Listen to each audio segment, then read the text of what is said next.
මට මතකයි දවසක් මගේ යාළුවෙක් මමයි එලිවේටර් එක යනකොට ඉස්සරහිටිය අබුබක හරිම ස්ට්‍රීට් කෙනෙක්. එයා ආවා. එයා අපි දිහා බැලුවෙත් නෑ. අපි good morning sir කිව්වා. එයාත් good morning කිව්වා. ගියා. ලෙටර් එකක් ආවා next day මගේ යාළුවට ගෙදර යන්න. pimples තිබ්බ නිසා මූණේ. ඒ කියන්නේ දවස්වල හරිම strict.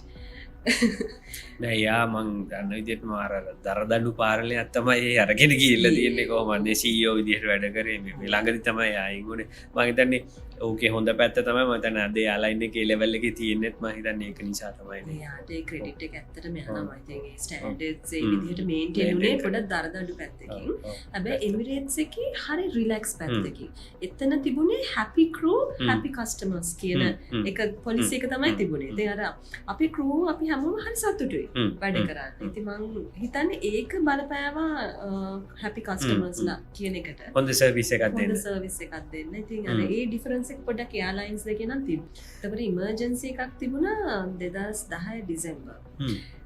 evacuation Emirates. අපි කියන්නේ after take off high altitude යන්න කලින් එක එන්ජින් එකක් caught on fire. එතකොට ඉතින් දැන් අපි ප්‍රොසීජර්ස් දන්නවා වුණාට ඉතින් පැසෙන්ජර්ස්ලා දන්නේ නැහැනේ.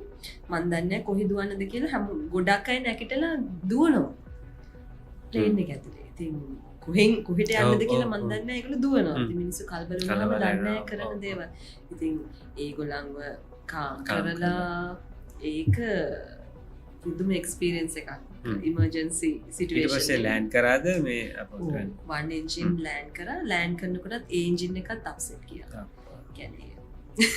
ඒකන ටේක් ඕෆ් කළ පොඩි වෙලාවකින් මේ අප්සට නැත්ත උඩ දියුණා නම් ලොකු ප්‍රශ්නයක් ඉති ඒ වගේ ගොඩාක් තියෙනවා ඇති